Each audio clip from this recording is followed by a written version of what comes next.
ସୁଦୂରରୁ ସଦର ଅପହଞ୍ଚ ଅଞ୍ଚଳର ସ୍ୱର ଉତ୍ସବ ମହୋତ୍ସବ ସଭା ସମିତି ସମାରୋହ ପ୍ରଗତି ଦୁର୍ଗତି ଏବଂ ସମ୍ବାଦ ବିଭାଗ ପକ୍ଷରୁ ସଂଗତିର ଅଭିବ୍ୟକ୍ତିକୁ ନେଇ ଆଞ୍ଚଳିକ ସମ୍ବାଦ ବିଭାଗ ପକ୍ଷରୁ ପ୍ରସ୍ତୁତ କରୁଛୁ ଜିଲ୍ଲା ହାଲଚାଲ। ଆଜି ଜିଲ୍ଲା ହାଲଚାଲରେ ଶୁଣନ୍ତୁ ନବରଙ୍ଗପୁର ଜିଲ୍ଲା ସମ୍ପର୍କରେ ତଥ୍ୟ ଦେଇଛନ୍ତି ନବରଙ୍ଗପୁର ସମ୍ବାଦଦାତା ପ୍ରଭାତୀ କୁମାରୀ ବିଶୋଇ ଏବଂ ଉପସ୍ଥାପନାରେ ମୁଁ ନୀନା ସାହୁ। ନବରଙ୍ଗପୁରଠାରେ 5 ଦିବसीय ଆଞ୍ଚଳିକ କୃଷି ଯନ୍ତ୍ରପାତି ମେଳା ସ୍ଥାନୀୟ ନୂତନ ମଣ୍ଡେଇ ପଡ଼ିଆଠାରେ ଅନୁଷ୍ଠିତ ହୋଇଥିଲା। ଚଳିତ ଜାନୁଆରୀ ମାସ 7 ତାରିଖରୁ 11 ତାରିଖ ପର୍ଯ୍ୟନ୍ତ ଏହି ମେଳା ଅନୁଷ୍ଠିତ ହୋଇଥିଲା। ଜିଲ୍ଲାପାଳ ଡକ୍ଟର ମହେଶ୍ୱର ସ୍ୱାଇଁଙ୍କ ଅଧ୍ୟକ୍ଷତାରେ ଅନୁଷ୍ଠିତ ଏହି ମେଳାରେ ରାଜ୍ୟସଭା ସାଂସଦ ମଜିବୁଲ୍ଲା ଖାନ୍, ବିଧାୟକ ଗୌରୀଶଙ୍କର ମାଝୀ, କୃଷି ବିଭାଗ ଚିଫ୍ ଇଞ୍ଜିନିୟର ବିଷ୍ଣୁପ୍ରସାଦ ମିଶ୍ର, କୃଷି ଶିଳ୍ପ ନିଗମର ଡିଜିଏମ୍ ଲଳିତ ମୋହନ ଜେନା ପ୍ରମୁଖ ଉଦ୍ଘାଟନ ଉତ୍ସବରେ ଯୋଗ ଦେଇଥିଲେ। ମେଳାରେ ଜିଲ୍ଲାର ସମସ୍ତ ବ୍ଲକରୁ ପ୍ରାୟ 1000 ଚାଷୀ ଉପସ୍ଥିତ ଥିଲେ। ମେଳାରେ ସର୍ବମୋଟ 115ଟି ଷ୍ଟଲ୍ ଖୋଲାଯାଇଥିଲା। ଏହି କୃଷି ଯନ୍ତ୍ରପାତି ମେଳାର ମୁଖ୍ୟ ଉଦ୍ଦେଶ୍ୟ ବିଭିନ୍ନ କୃଷି ଯନ୍ତ୍ରପାତି ପାଇଁ ସରକାରୀ ଆର୍ଥିକ ସହାୟତା, ସବସିଡି, ରିହାତିରେ କୃଷି ଯନ୍ତ୍ରପାତିର କ୍ରୟ ଓ ବ୍ୟାଙ୍କ ଲୋନ୍ ସାହାଯ୍ୟରେ କ୍ରୟ ବ୍ୟବସ୍ଥା, ନୂତନ କୃଷି ଯନ୍ତ୍ରପାତିର ଜ୍ଞାନକୌଶଳ ଓ ତାର ବ୍ୟବହାର, କୃଷକ ପାଠଶାଳା ମାଧ୍ୟମରେ ଚାଷୀଙ୍କୁ ବିଭିନ୍ନ ସରକାରୀ ଯୋଜନା ବିଷୟରେ ଅବଗତ କରାଇବା।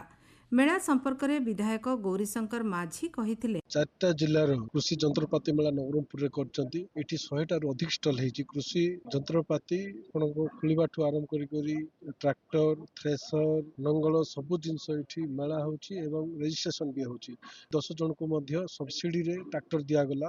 ସରକାର 600 କୋଟି ଟଙ୍କାରୁ ଅଧିକ କେବଳ ସବସିଡି ଟଙ୍କା ଏଇ ବର୍ଷ ଓଡ଼ିଶାରେ ଦଉଛନ୍ତି।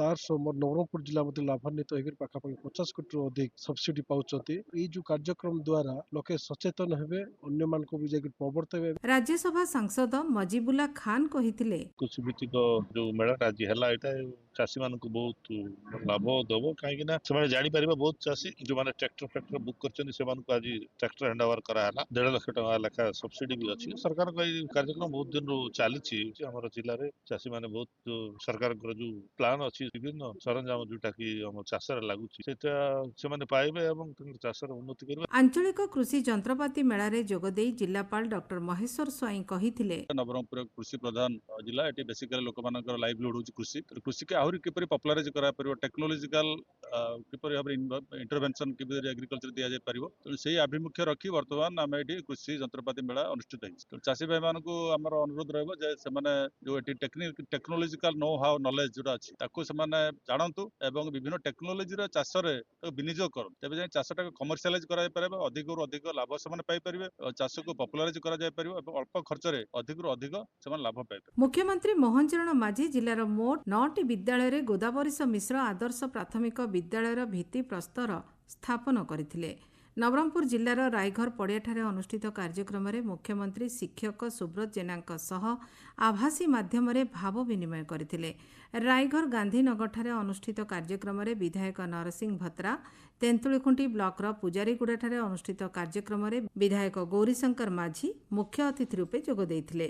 ଜିଲ୍ଲାର ଜୁନାପାଣି ପଞ୍ଚାୟତ ସଦରସ୍ଥିତ ଜୁଳାପାଣି ପିଏମ୍ଶ୍ରୀ ଉଚ୍ଚ ବିଦ୍ୟାଳୟ ପରିସରରେ ବିଦ୍ୟାଳୟସ୍ତରୀୟ ପିଏମ୍ଶ୍ରୀ ଉତ୍ସବ ପାଳିତ ହୋଇଥିଲା। ଏହାର ଉଦ୍ଦେଶ୍ୟ ସର୍ବାଙ୍ଗୀନ ବିକାଶ, ସବୁଜ ବିଦ୍ୟାଳୟ, ପ୍ଲାଷ୍ଟିକ ମୁକ୍ତ ପରିସର, ଜଳ ସଂରକ୍ଷଣ, ଏକବିଂଶ ଶତାବ୍ଦୀର ଦକ୍ଷତା କାର୍ଯ୍ୟ ମାଧ୍ୟମରେ ଶିକ୍ଷା, ସମ୍ପ୍ରଦାୟର ଅଂଶଗ୍ରହଣରେ ମାତା, ପିତା ଓ ସ୍ଥାନୀୟ ଲୋକଙ୍କୁ ବିଦ୍ୟାଳୟ ସହ ଯୋଡ଼ିବା ଏବଂ ଆନନ୍ଦଦାୟକ ଶିକ୍ଷା ପ୍ରଦାନ ବୋଲି ଅତିଥିମାନେ କହିଥିଲେ।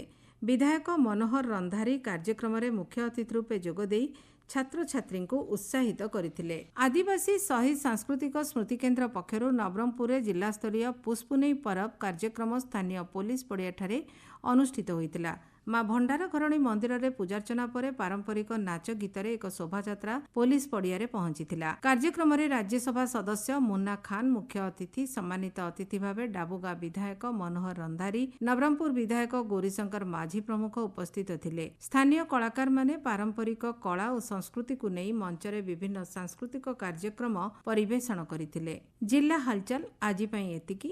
ଆସନ୍ତାକାଲି ଜିଲ୍ଲା ହାଲଚାଲରେ ଶୁଣିବେ ନୟାଗଡ଼ ଜିଲ୍ଲା ସମ୍ପର୍କରେ।